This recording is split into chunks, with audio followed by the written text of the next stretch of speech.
We're going to talk about neurons, which are the specialized cell of the nervous system. Here we have just a basic drawing of what a neuron looks like, and we'll go over all the different components.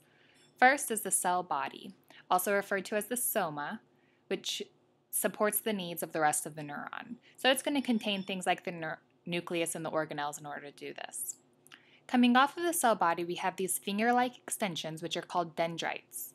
And the dendrites collect information from other neurons. And then here is the axon, which conducts the information that was collected by the dendrites. And at the end of the axon, we have the axon terminals, also called the synaptic endings, and their job is to transmit the information to the other neurons. So the dendrites receive the information, it's sent down the axon, and then given to the next neuron by the axon terminals. And before we go on, we need to understand what a membrane potential is. A membrane potential is nothing more than the electrical difference across the cell membrane. So this is the difference in the electrical charge on the outside of the cell compared to the inside of the cell. And this is controlled by the ion channels, namely the sodium and the potassium ion channels, shown here, and we'll talk about these in more detail later on.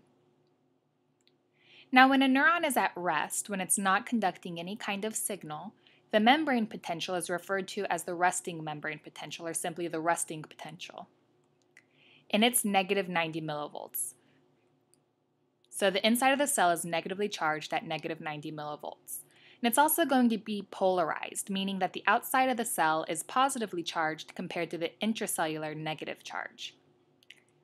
Now, when a neuron is sending a signal, this is referred to as the action potential, which was the message that the neuron is sending. And this is an electrical charge, but it's a rapid change in the resting membrane potential, or that resting charge of the cell. So it's going to have to go from polarized to depolarized. So that's the rapid change in the membrane potential that's required for the action potential, which is the message that the neuron sends. And the depolarization is done namely by the sodium and potassium ion channels that we talked about. And so when the action potential is traveling down the cell, when the message is traveling down the cell, it's going to signal these ion channels to open. And at rest, there's more sodium on the outside and more potassium on the inside. So it's going to signal these channels to open. And how I remember what happens next is that the sodium channels are so fast that they're going to open first. So this is going to allow a sudden influx, meaning that the sodium is going to go into the cell. So there's going to be a rapid influx of sodium into the cell. And with that positive charge of the sodium, that's going to cause that intracellular negative charge to become an intracellular positive charge, and this is what is going on in depolarization. And that's going to continue on down the cell. So from that intracellular negative charge, during depolarization, the sodium channels are going to come in and their positive charge is going to change that intracellular negative charge to an intracellular positive charge. That's depolarization. And by the time that that's depolarizing, the potassium channels are going to have a chance to catch up, and they're also going to open. And so that's going to allow the potassium channels to go outside the cell. That's an efflux of potassium ions.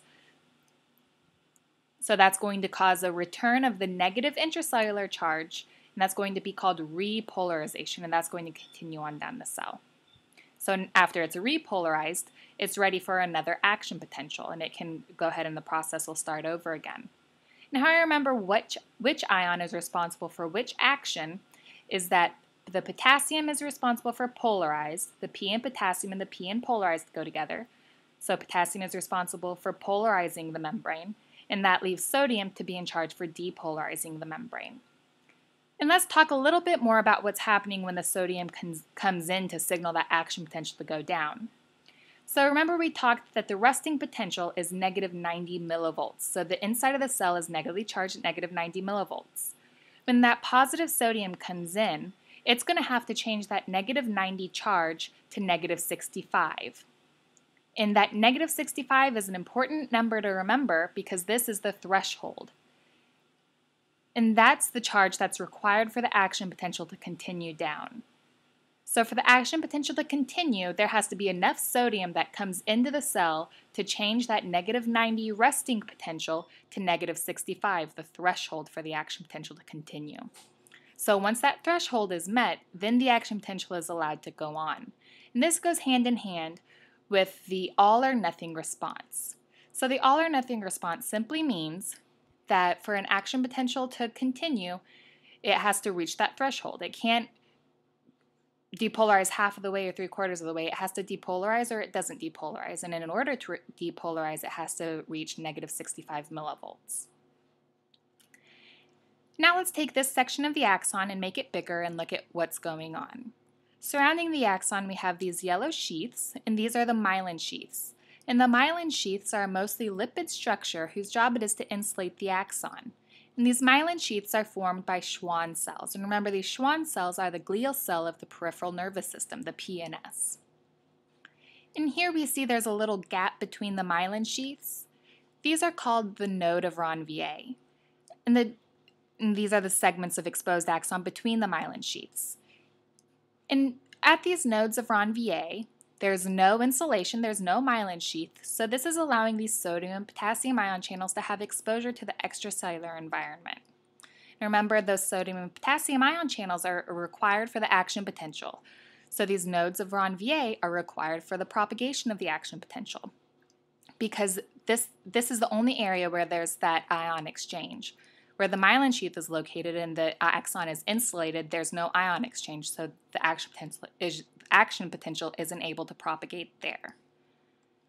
So in a sense, instead of the axon potential going straight down the cell and having to depolarize every surface of the cell, it propagates in this node of Ranvier, and then it jumps to the next node of Ranvier where it can continue to depolarize. So it goes from one node of Ranvier to the next node of Ranvier. And I visualize this like a frog jumping from lily pad to lily pad. The frog, or the action potential, is jumping from one node of Ranvier, the lily pad, to the next node of Ranvier, and it continues down the axon in that way. So once the action potential reaches the end of the neuron, it's going to travel down these axon terminals, down these synaptic endings, and it's going to be released in the forms of neurotransmitter vesicles. And it's released into this pink area, which is referred to as the synapse. And the synapse is going to be that site of impulse propagation between the cells. So this is how the action potential, that message, is going to travel from the previous cell to the next cell. And like we mentioned before, remember those axon terminals are going to send that message into the synapse, and it's going to be received by the dendrites of the next cell. And then the process is able to start over again. So this is a lot of information. We've talked about the structure of the neurons. We've talked about the action potential. So please go back and listen to all the components and make sure that you understand all of these concepts before moving on.